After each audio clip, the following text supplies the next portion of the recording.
লোক একটা অ্যাডাল্ট গরু কিনছে। অ্যাডাল্ট গরু মানে তার বয়স হতে হবে 2 বছর।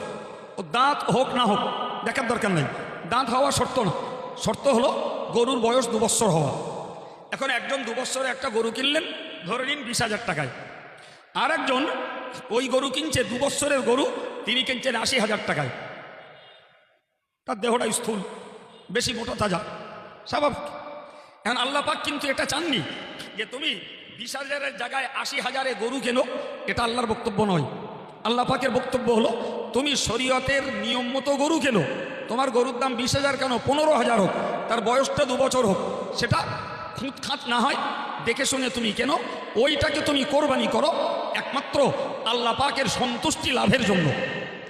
তুমি আল্লাহর সন্তুষ্টি লাভের জন্য 15,000 টাকার গরু কোরবানি করো, ওতেই তুমি আল্লাহর রেজামন্দি, আল্লাহর খুশনুদি, সন্তুষ্টি পেয়ে যাবে। পক্ষান্তরে তুমি যদি 80,000-এ গরু কিনতে যেয়ে নাম কেনার চেষ্টা করো, তোমার 80,000 টাকাই পানিতে চলে যাবে, তুমি আল্লাহর খুশিও পাবে না, সওয়াব তোমার জীবনে হবে না।